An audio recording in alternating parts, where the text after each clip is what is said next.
Hello, welcome listeners to another episode of Listen, Learn, and Love, hosted by Richard Osler. My guests on today's podcast, joining me via Zoom, are two friends that have collaborated on wonderful music in our faith. My friend Devan Jensen and my friend Daniel Carter. Welcome to the podcast. Why, thank you very much, Richard. Pleasure to be here. Honor. Daniel has been on the podcast before. He was on episode 299. That's like 600 episodes ago. We recorded that during COVID in August of 2020. And Daniel shares a story of he was 27 years. He worked for the church in the music department. And he is a gifted composer and contributed to a song on our hymn book, which we're going to talk about that theme in general, as Now We Take the Sacrament, and also two songs in the Children hymn book. In that podcast, and we'll link it in the show notes if you want to go back and listen to Daniel's really brave story. He talks about a failed suicide attempt in 2005, which led to him really rebuild and reconnect. And part of that was, accepting his sexuality as gay. Daniel has since married his husband, Gail. They are celebrating 10-year anniversary later this year in 2026. Daniel is no longer a member of the church, but has great love and respect for the community, is very much of a bridge builder. In fact, he kind of framed up his whole mission with music is to heal and return to love. And Daniel is role modeling that in his own personal life. And Devan, his great friend and ally and fellow music composer, is role modeling that too. So, that's a little bit about Daniel. Daniel's just turned 70, so that's great. And that's a young guy. Devan is, now we're telling everybody's age. I'm 65. Devan's 59. And the song they're going to talk about, Devan Jensen is the author and composer with Daniel of a new song. It's called Long Ago Within a Garden. And it's song number 1210 in the new hymn book, whatever we're calling that. In our congregation, we have them all printed out, or I can pull it up on my phone like I did yesterday in church. He's the past president of Latter-day Saints Publishing, Media, and Arts, and he is helping to plan its conference on October 15th through 17th at Utah Valley. And we're going to also talk about some other events that Daniel's, Devan is putting together, and even a code that if you want to attend these events, a discount code. That's a little bit of an introduction. This is going to be a podcast talking about how these two met, their friendship, their support for each other. Their lives look a little different. One's an active Latter-day Saint. One's no longer a Latter-day Saint. Elder Oaks talked about being peacemakers, and these two are modeling this in our community in a really thoughtful way and using both of their talents to bring music forward. I can't sing, listeners. I can't write, but I love music. It brings the spirit into my life, so I'm really grateful for music. Even as a non-musician, it touches my heart. I'll ask, is that okay for an introduction? I'll go, Daniel, is that okay for you? That's wonderful. The only thing that I would say is that I resigned my membership in the church so that I could heal and return to love, because there was a lot of angst associated because I'm gay. And so that process has become really important to me to help me understand how to love anyone and everyone. It helps me to re-embrace members of the church and to love them where they are at without judgment of any kind. Isn't that awesome, listeners, just how unique Daniel's story is? And I honor that and recognize, just that you're in a really good spot, and that's taken a lot of deconstruction is what some people frame it up. Resigning is part of that, reconstructing in a really thoughtful, intentional, healthy way, and respect for the road you're walking, and you have my love and support. Oh, thank you.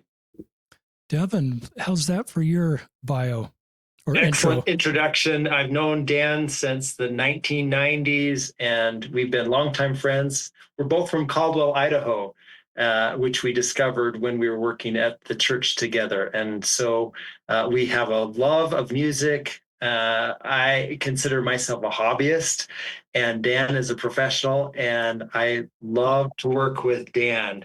I consider myself an amateur in the sense of loving something. I love music.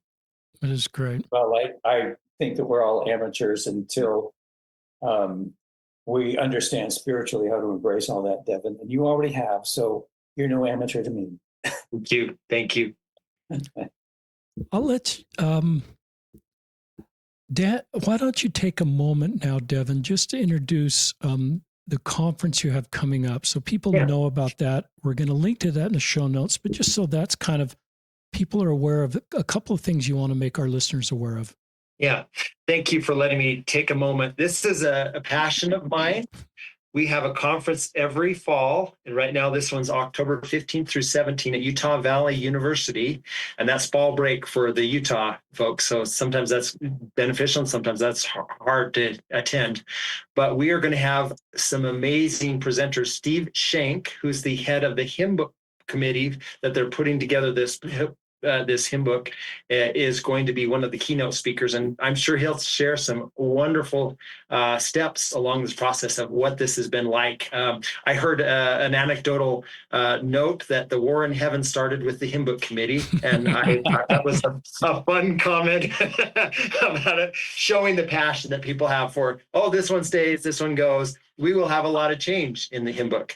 So we also have Jenny Oakes Baker, many talented musicians, McKay Crockett from Vocal Point. And so it's going to be a rocking time. The theme of it is instruments in God's hands.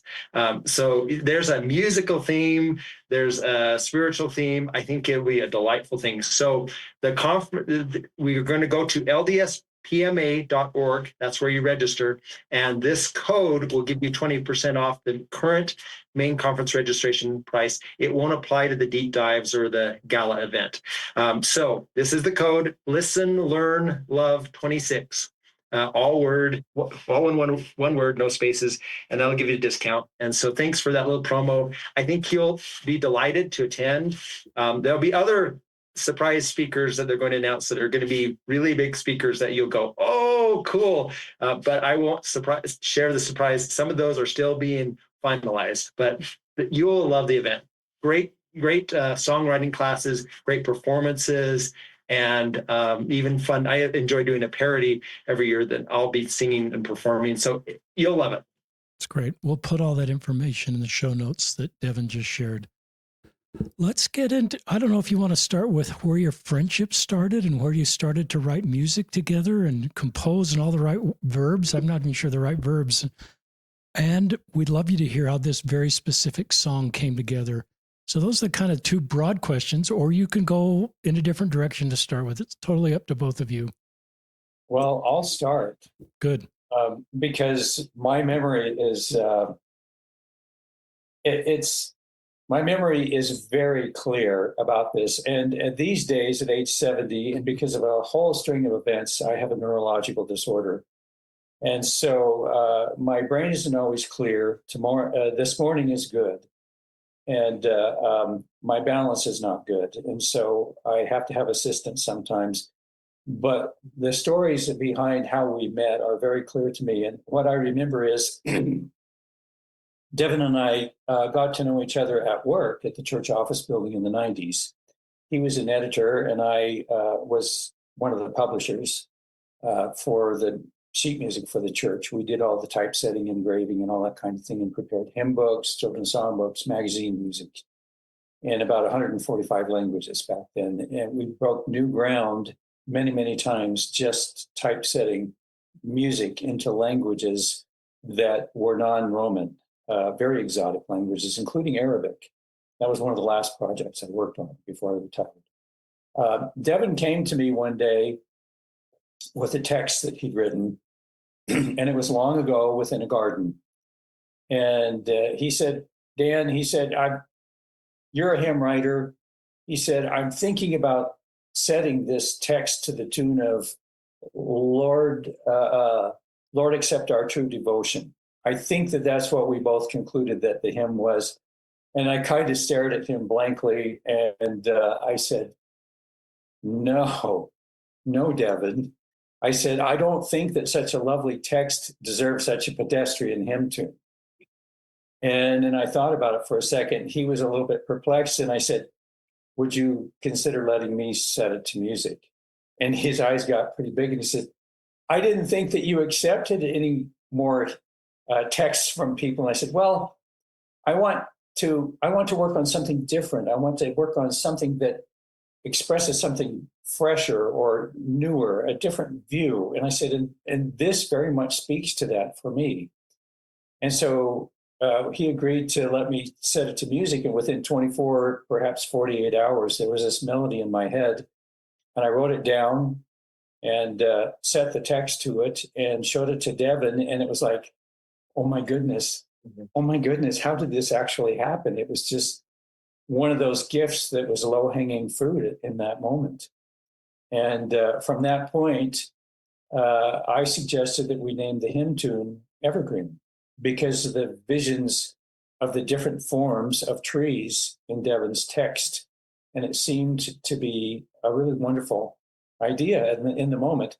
And so here we are 28 years later, and I was contacted by the church through Dr. Stephen Jones, who was at BYU, had a brilliant career as a composer and dean of the College of Fine Arts and Communications at BYU, and now is the head of the music editing committee for the church.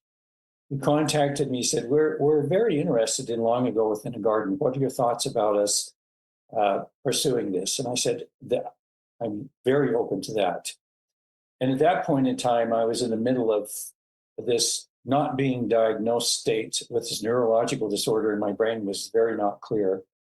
And I worked on some of the harmonization, but Steve cleaned so much of that up for me. And I'm so grateful for his insight, because he's such a dear friend for so many decades now. And he was so gentle and tender about it. And I'm just so happy with the way that it turned out, and grateful that the hymn won't be lost in the ruins of the world at some point in time, because this will kind of guarantee that it has a life beyond my own.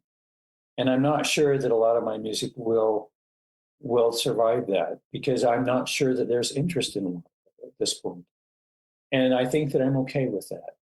I don't think I need to leave a legacy. I think I need to do what I know that I'm here to do and allow everything else to happen as it should. And I think that we need to hear Devan's point of view of how this all came to be as well. So what do you think, Devan? What was your side of the story? Well, I agree with you. I remember that conversation so many years ago and saying, I don't know what to do. I've got this. I've gone through the hymn book, and this one matches. This tune matches my words. And I remember you saying, no, we can do better than that. And I remember thinking, well, I didn't, I was surprised that you were willing to collaborate with me. And it was just thrilling to me, because this is literally my first tune my first words that I wrote to set to music. And I said, wow, this is a musician of stature who's got a lot of experience. And so and then when you came back and brought it back, this is the way I would describe it. You take this two-dimensional black and white, words on a page, and then you put it into music, and it becomes three-dimensional or four-dimensional. And it just enhanced every message that I was trying to convey in a way that surpassed my understanding and resonated with me. And it's been exciting to see it resonate with other audiences around the world. I got a note from my friends in Brazil saying we're studying in Portuguese and we love it. I've started to read the words in Portuguese, and I said, wow, I don't totally understand Portuguese. I speak Spanish, but I love the way they worked it. So in other words, this little thing that grew out of a small desire to testify of the gardens and the transcendent events in the Earth's history that happen in gardens. And it has become multi-million audience, and it's going to be translated into maybe 100 languages. As you said, Dan, it will live on beyond us, which for me is really important because I'm sensing my mortality with each passing year, and to have something that sticks around and people are singing and finding joy in, that's a really meaningful event for me as a musician. Yeah. I would like to speak to this idea that this was low-hanging fruit spiritually for both of us. I don't know what spiritual alignments had to happen to bring that forward so that Devan and I could meet at that point in time and do what we have done. Yeah. But it wasn't anything that we did particularly. It was a gift, as if we were to do this long before we had ever met each other, or perhaps even come here to Earth. Right. And so one thing I have learned as a composer is that composers are curators of sound. We take these frequencies and vibrations and we select them carefully to create an effect. And this effect is more emotional than it is in any other way. But the fact that it is emotional, but it speaks to the root of our spiritual emotions, is the most powerful part. And so in bringing these vibrations forward in music is a very, very deep and singular process. It's a very lonely process for composers. A lot of us are introverts. I'm an introvert. I'm kind of an outrovert. That's a new term, meaning that I can handle myself well in big crowds, but after about 2 hours, it's like, I love you all. I'm done. I'll see you some other time, and I don't know when. Bye. That's kind of the way I operate. But this idea of this, you have to dive deep and you have to let go of what you think art should be in order to produce these types of gifts that are given to us. You have to allow the simplicity of the Spirit working with you. And sometimes I've had one of my dearest friends before he passed said of the tune of Long Ago Within the Garden, he says, this is one of the loveliest English folk song melodies I've ever heard. Yeah. And I thought that was rather insightful. And I think that he's right, because I do have Celtic roots. And but we don't know the full sense of the impact that we can make. But the idea is to not force anything, but to simply allow, to be an open vessel and to allow. And you have to clear space to do that. You have to clear your predetermined ideas. You have to clear your need to be, quote unquote, artistic. You have to clear all these things out in order for the Spirit to move in and just simply say, okay, you've done the preparation here. This is it. And I think that that's how our hymn came together for both of us. And we were both in that, I call it a vortex. We were in a vortex of calm and clearness, and the Spirit was able to just simply drop the fruit in our hands. Yeah.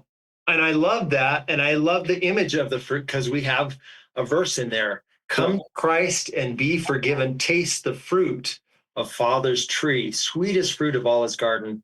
Dwell with him eternally. And that is part of our message, is that wherever you are, whatever stage of life you are, come to God and feel joy. And it's interesting to me with your situation, Dan, that you feel close to the divine. And it's really important for me to stay connected with the divine too. So I think that one of the things I love about this interview is we're seeing how there are different ways people connect. And a really strong part of that is music. For me, singing in a choir, some of these songs, there's something sacred about literally voicing the same voice, the same breath. Our heartbeats even get in sync to hear the music through our ears, to process through our brains, that is very sacred. And I agree with you. It is a gift. And to be able to share that gift of music is a joy to me. In my little hometown of McCammon, Idaho, this last week, they sang Long Goeth in a Garden, and they said, and this guy grew up in McCammon, Idaho. And I just thought that was great that they kind of claimed me as a hometown guy of town of 600. We moved over to Caldwell later, so I claimed both McCammon and Caldwell as my hometowns. But it was fun that they found joy in that song, and that brings me joy. Yeah, that's so amazing. It's truly one of the most beautiful things. The idea is that regardless of who the audience is, we speak to the one. We always speak to the one. And when the one exponentiates, it becomes singularity. Singularity in the sense that we become one with God. Now, there's something in here that I would really like to talk about briefly, and that is the concept of what love truly is. You know, as I did resign my membership because I was so angry as a gay person about policy, about so many different things. What resigning my membership did, and I did this in a moment of clarity, and after months of clarity, not while I was angry. In resigning my membership, it allowed me to regroup and to heal and to return to love. The foundation of love exists as a basis of atmosphere. Love is the foundation by which all things are created. Love is actually neutral. We don't think it is. Love is neutral until it is experienced. When people say love sucks, love hurts, it's their experience. That's one idea of love. But love in and of itself as a creative force is the foundation of all things. And so when we tap into the frequency of music in the sense of love, it expands as love does. Love never contracts, it only expands. And so does music that is created in a foundation of love. It exists in all dimensions, in all frequencies, in all timelines. And it becomes the healing aspect for all life. And I get somewhat emotional talking about this because over the last 6 years in particular, I've struggled with some really, really severe health problems. I've been to emergency several times and a few hospital stays, trying to figure out what this neurological problem is. And there were several times that I was pretty sure that I was going to die, and I just needed to release and surrender myself to higher powers and to understand that they had my highest and best good always, and to release that. I released my body, my brain, my music projects, everything. And in return, I was able to finish my last big work, which is called Psalms from the Ruins, from Ruin Revives. And it's the foundation of love. How, in a world of existential crisis, do we find healing in love? And that points back to stillness, to meditation and prayer, and connecting with the foundation of love. And so I think that these little moments that Devan and I, such as Devan and I have experienced, are actually miracles, and that we need to expect and anticipate them every day in all our surroundings. And everything that we do and everything that we say can be miraculous, but we have to allow our brains to have a rest so that we can connect with the divine in us and to experience that love continually. Then the cumulative effect becomes more constant in us. It doesn't mean we won't struggle. Struggle is the only way that we can have growth. So there's my little sermon. Beautiful. That is profound. And to think about love as the foundation for everything is truly profound. I was thinking about some of my children, and some of my children are involved in the church and some are less involved in the church. And we've had to let go of our expectations in some ways and say, we love you, and regardless of what your choices are. And I don't mean that in a judgmental way. I mean, whether you're in the church or outside the church, it's truly, we care about you as a person and want you to thrive. And that's been joyful and challenging both, because there are some ways that that some choices are going to be complex and involved, and yet we've emerged on the other side of that, and we're pretty close. So anyway, that's my practical testimonial of what you just said, is that, wow, if you just focus on love. I will say that at General Conference, this recent General Conference, it was fun to hear the closing song, Love One Another. And I said, Patty, I think that's my favorite overall hymn, because it's just such a strong message of love. It was written by a Provo composer, and I think it's a wonderful hymn. I love the music. I love the message. And then we were just kind of enjoying the closing. There was this closing prayer, and then they immediately played "Long Ago Within the Garden." I said, "Do you hear it?" And so I said, Patty, they played my first and second favorite hymns. So yeah, a little self-serving, but it was really fun. Well, it was awesome to have friends and relatives texting and emailing me, and even doing screen captures of social media about the comments. Love it. Of our hymn, Devan. And I was very misty-eyed several times through the last several weeks as it was released, and very surprised by joy and by the love that we are and continue to receive from this. I didn't expect it, because our hymn, the fruit of our labor, it wasn't that it wasn't recognized for 28 years, but we would never have dreamed or predicted that it would sort of take this mushroom cloud of explosion into people's lives and turn them for the better. Yes. And I think that is one of the happiest things that I can think about. I agree. And one of those surprise paydays of emotion was when Elder Gérald Caussé played it in Versailles and said, I want to introduce this hymn to my congregation. And then he says it's a lovely hymn, and he talked about the meaning of it and saying Alleluia.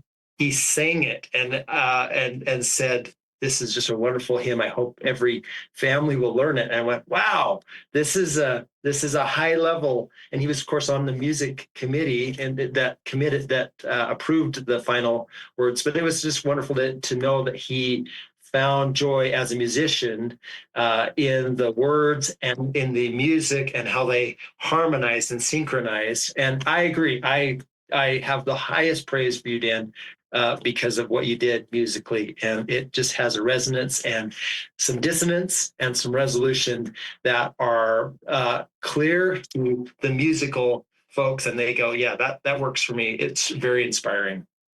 Well, one of the things in comparison with Long Ago Within a Garden, also As Now We Take the Sacrament, one of the reasons, if I tell the story that there were seven different musical settings of As Now We Take the Sacrament meeting, and even the seventh was rejected, although it was ultimately included. But one of the reasons why that it was rejected initially is because of the moving dissonance through every line and the angularness of the melody itself, that minor seventh jump. And the committee was concerned about it being less singable for congregations. And I knew intuitively that the angularness of the melody and then the flow of it evening out is what will help the human mind understand the dissonance throughout each line until it resolved at the end of every line. And then Long Ago Within a Garden, it's the same thing. There's dissonance, and then there's resonance or harmony or consonance. But this is the nature of existence. We cannot live a dissonant-free life, because if we did, it would absolutely be meaningless. All things that we experience in life are meaningless until we are able to comprehend them and give them value and meaning at that point. So love has no meaning it is the neutral atmosphere upon which all things are built, but creation is the part that gives it meaning, and we become the creators. And so that is so profound to me. And this has all come to me after I left the church. This has come to me through my own meditations and prayers. And it's a way for me to always embrace the heritage and culture that I was raised with, and that I will always be known as the Mormon composer. So here's an interesting little side story. My husband, Gail, and I often frequent St. Mark's Cathedral in downtown Salt Lake, which is the Episcopal Cathedral. And there are various reasons why. One of them was to raise money for Hildegard's Pantry, the food pantry there. And I did some musical things to help raise money for that. And we became friends, very dear friends with many of the congregants. And they said, "Oh, you're that Mormon composer." And it dawned on me at that point in time, I would always be known as the Mormon composer, even though that I had resigned my membership in the church. So it's a dual burden. Even if the church truly didn't want me, I would still be known as the Mormon composer. And so I simply made peace with it. And here we are. And it's become one of the loveliest things I can think about is it's a compliment no matter what. It's a blessing. And I think that that's proof that, as in the scriptures, it says that all things will turn as a blessing for you, but it depends on our attitude. It depends on our gratitude about the way we view our lives, about love, about how we create our lives, and we do. The more we focus on the difficulties of our lives, the more we're going to get that. Because the universe is a universe of yes. Yeah, if you want that, you can have it. If you focus on gratitude, if you focus on creating with gratitude, your life will become exponentially better. It won't matter if you're in the hospital, undiagnosed, wondering if you're going to die in 24 hours as I was, because you will have released everything in a point of gratitude. And then you'll find out the divine is saying, you were never going to die. That was your worry, not ours. It occurs to me as we're talking, this dialogue, this friendship that we have may be useful to a lot of people who are dealing with disharmony in their lives, whether in the church or outside the church, to find gratitude, to find connection with the divine, to find mindfulness and peace and harmony in the midst of affliction and challenges could be a very resonant message. So I guess that would be, if there's one thing that comes out of our dialogue today, I hope that that if there is something that you listeners are going through, that you will find peace and joy in connecting with the divine and connecting with yourself and your needs. So that's that. I guess that's my little sermon is find that peace that you need. I think that's wonderful.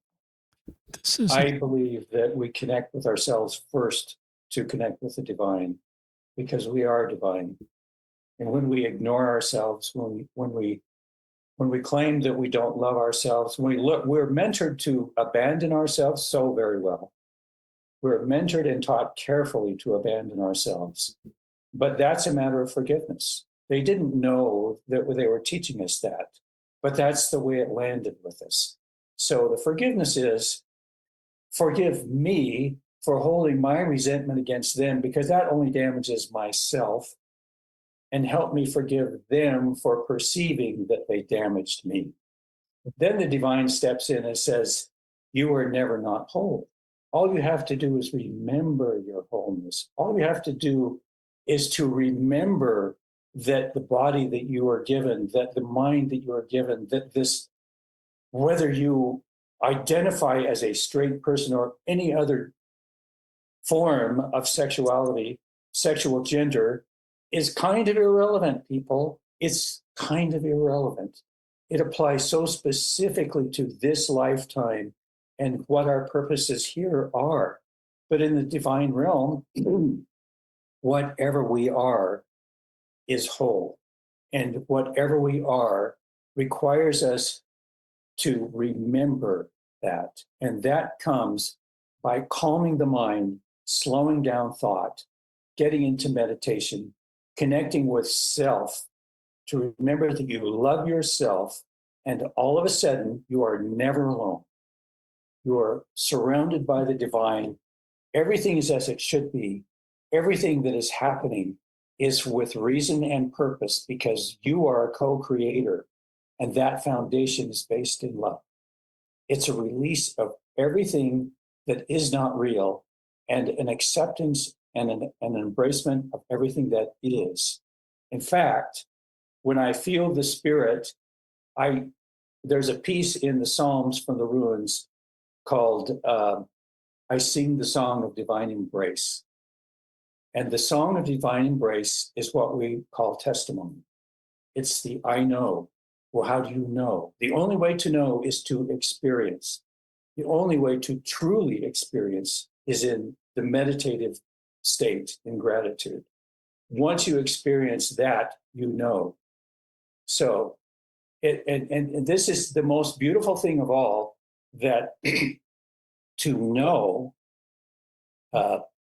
it transcends the desperate hope and weakened faith into knowing that we were never alone, nor will we ever be alone. But it's up to us to remember gratitude and love for ourselves, which instantly connects us with our divine source. Love it.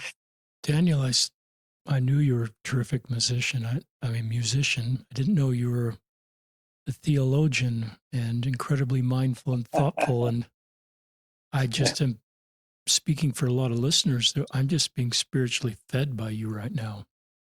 Oh, Thank you. I think if you suffer enough, you either become bitter and die, and then you take that with you. Or else you have to be curious enough to ask the question, what if? What if my thoughts what if my brain is actually lying to me? The human brain is actually designed to survive. It isn't designed to thrive. Thriving comes from creating. Creating comes from being grounded. Grounding comes from knowing, which is found in stillness. And so we will suffer, because our brains will tell us we need to suffer, and that is a choice. But when everything around us is spinning, if we can calm our brains down and get into stillness, the answers will always, always be there. And this is exactly what the Psalms talk about. It's probably my last composition. I think I've come to a natural conclusion. There's something else that's going to happen for me. It will be a direction, and I'm not sure what that is, but I'm feeling that it's near the surface now. But I've been floundering for over a year, and that's been very difficult because I'm a type A and driven. But I have this condition that makes me slow down, and I go back through my music and think, oh, gee, maybe I should compose something like this, but with this kind of a message. And then I can't make it happen. It's not there anymore. And so rather than worry, I've surrendered it to the divine, and I'm allowing the divine to show me what else that it could be. It may not be music, or it could be music. I don't know. Tell us about Psalms from the Ruins, the status of that. Is that something that's finished we can put in the show notes, or is that something that's a work in progress? Well, actually, it has not been performed or premiered. I started in December of 2019, just before lockdown. It was a premonition that we were walking into some deeply existential crises in the world, personally, societally, globally. And so I've spent 5 years and wondering through some of those years whether I would ever complete it or if I would even die, because my symptoms would escalate so quickly and I'd wind up in the hospital. I would shake violently for 10 hours in the ER. And the doctors wouldn't know why, except that it was neurological. And I also think, in retrospect of that, things have calmed down. Some things have improved. Other things continue to decline. But I think that it's honestly an awakening process for me. I don't think that I could fulfill all the things that I feel that I should fulfill in this life without this type of a process. If when you release and let go, and when you find answers in stillness through the divine, you become more acutely aware of not only yourself but of the world and humanity's suffering. One of this makes me emotional every time I talk about it. But within the last few months, I meditated, and I was becoming pretty upset about what's going on in the world. And I think that every human being alive now is going through this at one level or another. But it's the idea of this isn't right. My children, my grandchildren are suffering. We have 6 married children and 16 grandkids. That's a lot to be concerned about as a grandparent. And I was angry at the world, so angry. And as I meditated about this, the scripture came to mind. God sent not his son into the world to condemn the world, but that through him the world might be saved. Or, in other words, that the world will experience his love. And so who am I to condemn the world? So my prayer for months has been, dear world, I love you. I'm so sorry for holding such resentment and anger and rage towards you. The fact is, you've given me some of the most incredible experiences that any human could ever have, and I'm grateful. Please forgive me. And then thank you. And that's all the prayer that it is. And so when I need to forgive, I look at myself first and I say, well, you're the one who's holding all the anger, all the frustration, everything else. The event is long since over. So you're damaging yourself with this. So you can forgive yourself and you can forgive the other person or the other, whatever it is. And that's how I operate. And it's a tough process because when you first start thinking about like, well, I need to be right. This is the way the world is. It's terrible. It's horrible. There are so many people dying and suffering needlessly and everything else, and it just accumulates so quickly. But who am I to condemn the world when God did not? That's the awakening. It's painful and it's excruciating, and it's absolutely beautiful. Devan, your thoughts?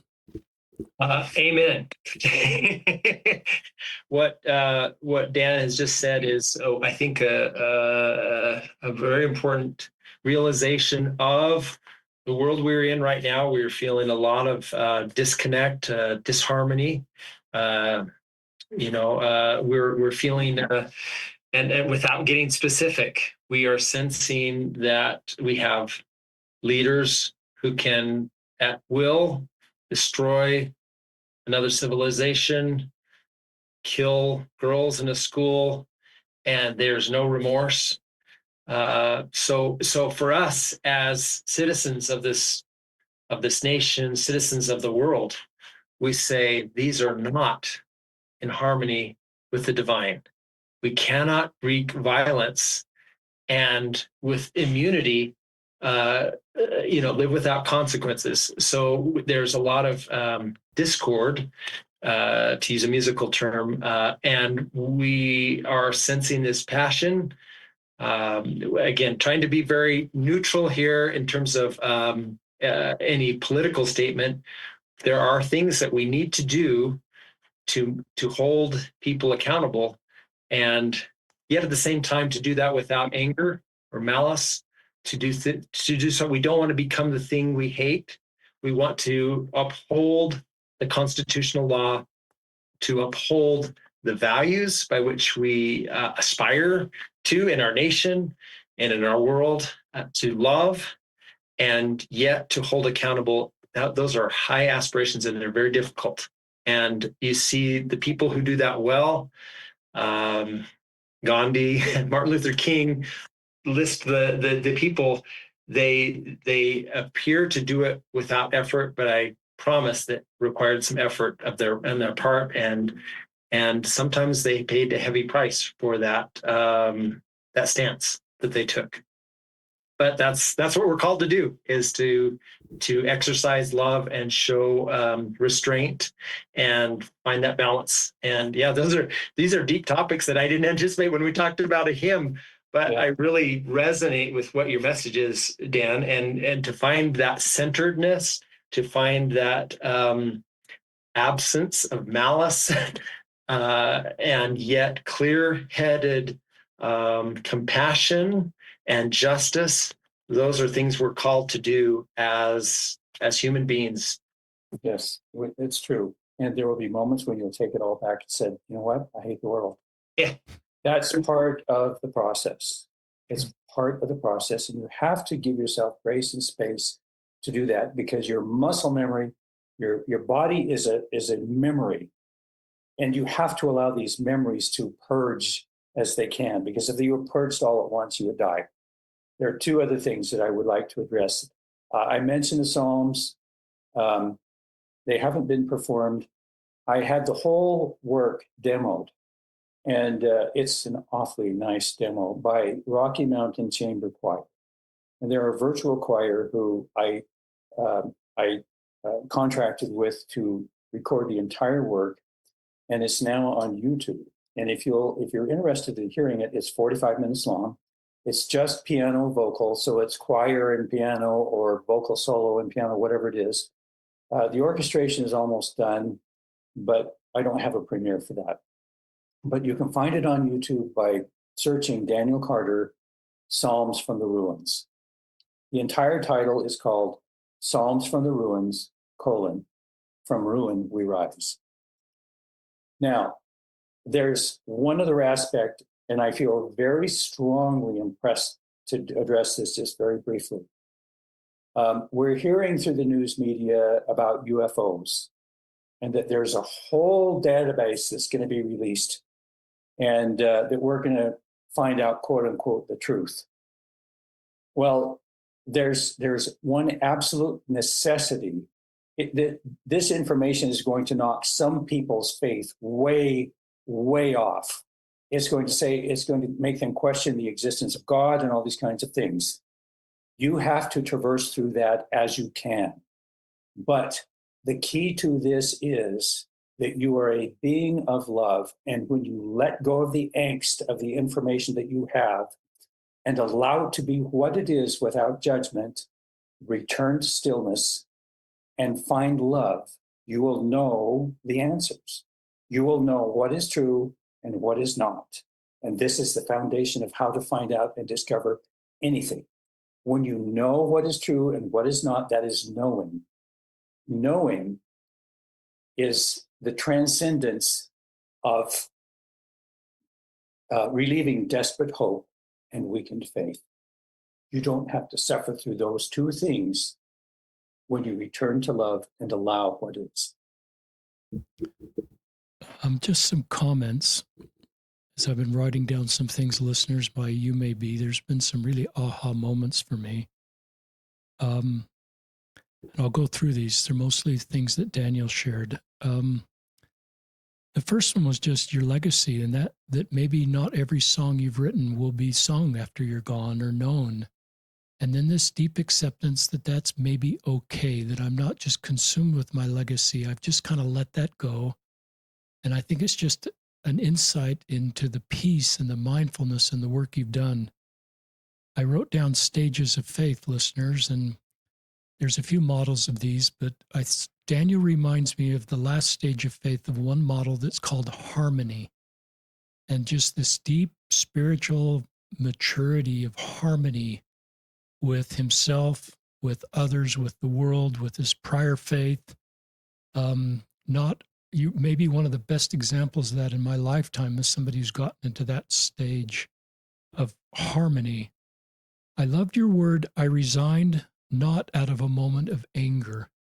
what a great principle to share with everybody. We are faced with these decisions in our life.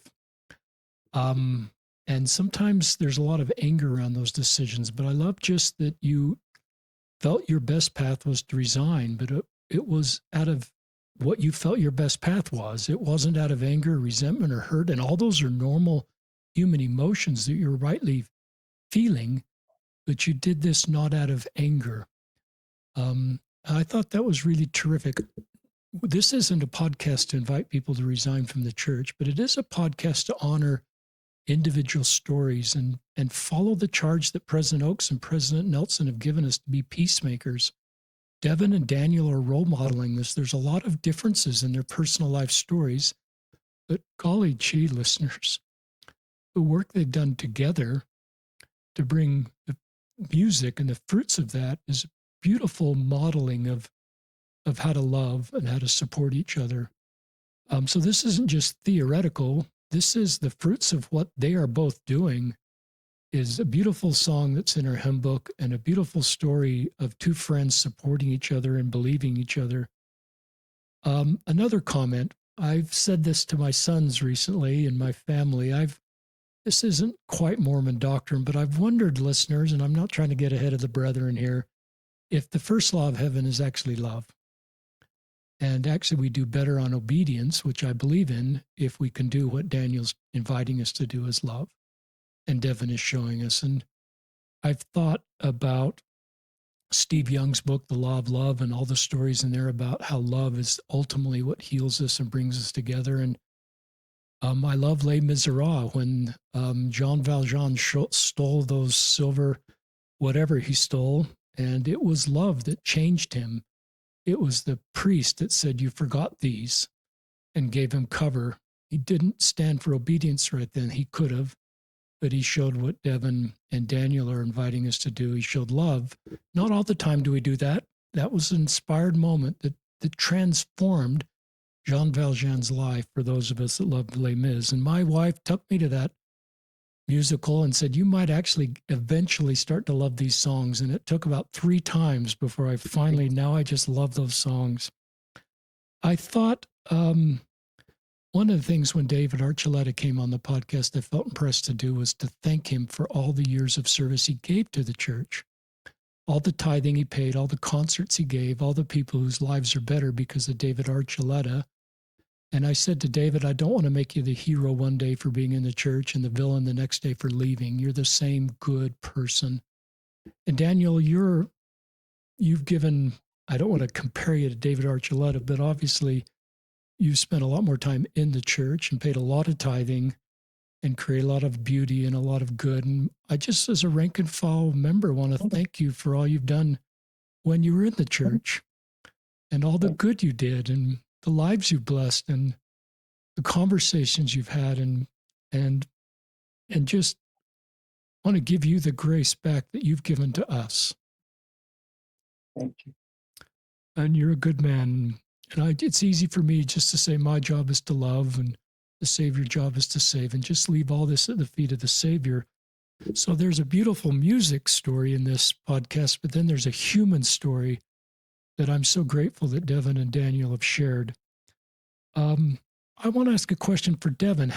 So your friend Daniel's in the church and working for the church, and eventually, as you know, and you knew this before the podcast, left the church, married Gail, resigned his membership.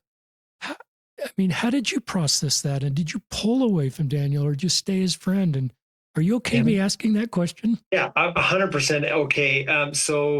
I can say very simply, it was very normal for me to accept him and not be surprised at that change at all, because I had some inkling when he composed the tune Evergreen.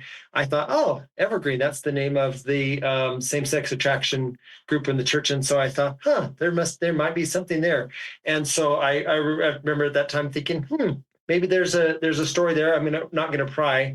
And then later on, when I understood that he had married Gail, I said, okay, this is something that I maybe saw some foreshadowing some years ago, and I think we had a conversation, and I kind of got a timeline for me to understand Dan's same-sex attraction and when this became apparent that this was his life course. And so then I'm a very kind of mellow guy, so I'm like, okay. I mean, in most cases, not on pickleball maybe, but for the most part, I'm going, oh, Dan, okay, so let me understand this a little bit more. And so then it became just a natural conversation. I have at least one other LDS musician who's in the same category in terms of marriage. And so I said, oh, okay, so this is an interesting thing. I realized that there's some musician friends of mine who are same-sex attracted, and so wishing you the best. Kind of just, and I will say also for me personally, having grown up in Southeast Idaho, I've gone on a little bit of a journey of acceptance and understanding, and without being super dramatic, just going, oh, okay. In the history of the world, there's a certain percentage or an approximate percentage that's wired a little differently, that thinks a little differently, and so for us as a country and as a world to start to accept this sexual minority is an interesting journey.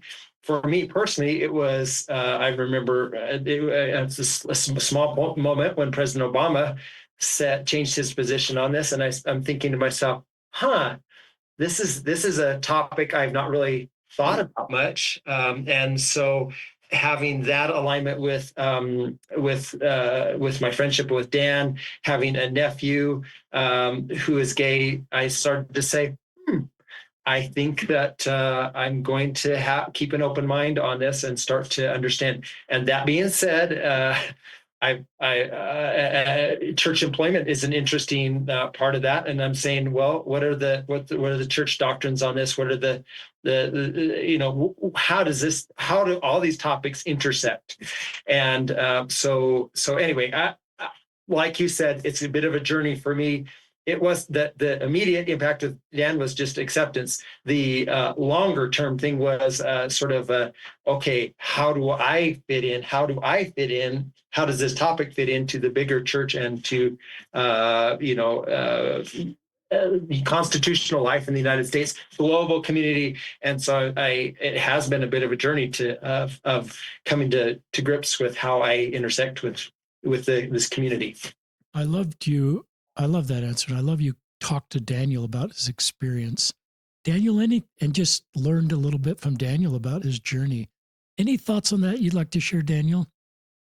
I think Devan's done a wonderful job. When I was so afraid to come out, I didn't want to be gay. The reason for the suicide attempt in 2005 was because I didn't want to be gay. And it kept resurfacing, and I kept pushing it down. And once the suicide attempt happened, and I got lots of professional help from some wonderful people, I embarked on a spiritual journey that was just one awakening after another. And you get to a point in this process where you think things are going to get a little easier. If you're on a journey that you need to awaken and you can feel it, they're not going to get easy. But your attitude and your ability to understand what's happening to you exponentially increases so that you understand it's all about love. What's in this process? I don't know. It's so foggy, I can't see. What's beyond the thought process? Allow God to show you. The other thing I just want to say is, it's such a relief to all my friends and family that I'm still really the same smarty pants I've always been. So, and when my poor family thought that Dan might be checking out here, what do we do? And I was talking with my mother, who's going to be 90 this week. We're going to go celebrate her 90th birthday. And I'm going to show up in my wheelchair, my Lamborghini, because when I get around crowds and lots of noise, my body wants to shut down, and I'm going to sit there. And we're just going to have a blast. And like I told my mother in the middle of that, when I was in the hospital and still undiagnosed, I said, Mother, I said, you know what? I'm going to survive this whether anybody wants me to or not. And I have. And it was just that sense of, I'm not done here. I need to stop worrying and just allow what's happening. And it's been the most wonderful thing that I have. And it's still really difficult. And it's not difficult that I want to just lay in misery and die. It's difficult because my body is trying to adjust with so many changes all at once. And this is not about suffering, it's about simply awakening. And that process is about love. Anything else either of you would like to share? I think I'll let Dan have the final word. I have really enjoyed being with you today, Richard. I appreciate all you do. All your interviews are really insightful, and what a joy to share this platform with Dan.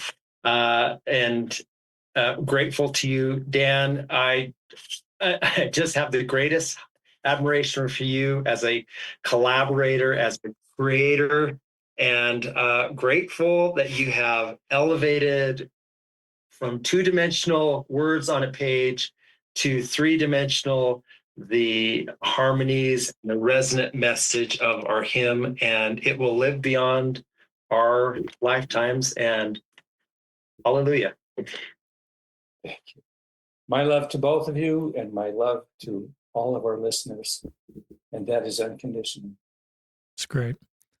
Thank you, Daniel Carter and Devan Jensen. In the show notes, we'll link to the things Devan talked about earlier.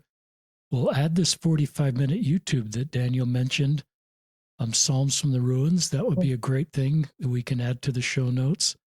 And this is, and just this beautiful song that's in our hymn book, Long Ago Within a Garden. We'll add that to the show notes. I do have one final question that I keep forgetting to ask, but listeners, I think you got it, as this song was written like in 1998, 1999, over a very short time when they were both working for the church. Where was the song until you got this call to, that it needs to be in the hymn book? Just tell us where this song was. Dan, you want me to tackle this one? Yeah, go ahead. It's great. So Dan sent it out as a Christmas a Christmas letter in 1998. Oh my gosh, I completely forgot. You remember that? And it was great. He sent it out right now. Yeah, and it was such a sweet little thing because he said within 2 weeks, he said, Devan, they're performing this at a funeral, and this will be the first performance. And so we went to that funeral service, and it was so sweet to hear it performed almost immediately after its release. Then we tinkered with it. Dan said it is a choral arrangement, and we changed out one verse. Verse 3 is totally gone. We have a new verse 3. Verse 3 is really important. It centers it right on Easter. So that was pretty close to the final draft that we have now. And then it was released as sheet music, and I was stunned when Dan reported that it sold 100,000 copies. So people around the church were buying it as music. Yes. Yeah, it was getting out there. Over the last 28 years. Wow. I'm not sure of the numbers, but I'm pretty sure that it's over 100,000 copies. And because the church released the piece, I don't know the numbers, but I keep getting notices from one of the publishing sites that I work with that I'm selling all these copies of the choral version and the vocal solo version. And, I painted houses for 40 years on the side so that I could work for the church for a low pay and be a composer on the side. And even the money now that's coming in isn't very much because sheet music is based on a very, very small royalty. But it is a gift enough for me to be able to continue on. And I'm very grateful for that. Then the part two of the story is when the church opened up the hymn book competition or whatever the selection, we looked at the rules and we're under the impression that we couldn't submit it because it had been previously published. And so I contacted one of the folks on the committee, and I said, would you just verify? I don't think that we submitted this. And this was the process was well underway. And he contacted me and said, yeah, I'm verifying that you did not submit that. And then within days, honestly, it might have been the next day, but it was within days, he contacted me and said, you are not going to believe this. Somebody submitted this hymn on your behalf. And it has been accepted. And I went, wow, that was completely unexpected. So in addition to the many wonderful hymns that have been accepted, ours went through a really surprising path to make it into the current hymn book. I said simply, it's not my season to submit anymore. There are other composers that are rising that need recognition. Well, it's just fun to look at this hymn on my hymn app, and see text, R. Devan Jensen, music, Daniel Lyman Carter, and that will live forever, just like other artists. And so thanks for a little more of the backstory. It sounds like it wasn't dormant for 18 years, and there was a lot of good work being done. And I'm glad you have your husband, Gail. As we're aging up, my wife and I, and sometimes, we're not meant to be alone. And as you're going through the medical journey, and I was sick in the overnight one night, and I just thought, I can't wait to get back to my wife and have her just comfort me. And I'm just grateful you have a partner and you're sharing your life with your husband. You're coming up to 10 years and you didn't die by suicide. That's a powerful story for younger queer Latter-day Saints that need hope. And your story brings a lot of hope. And maybe the last words I'll say are just these powerful words that Daniel shared at the beginning of the podcast. And I'll thank Daniel Carter and Devan Jensen and Richard Austin. I'll just end with these words from Daniel: is to heal and return to love. So thank you, listeners.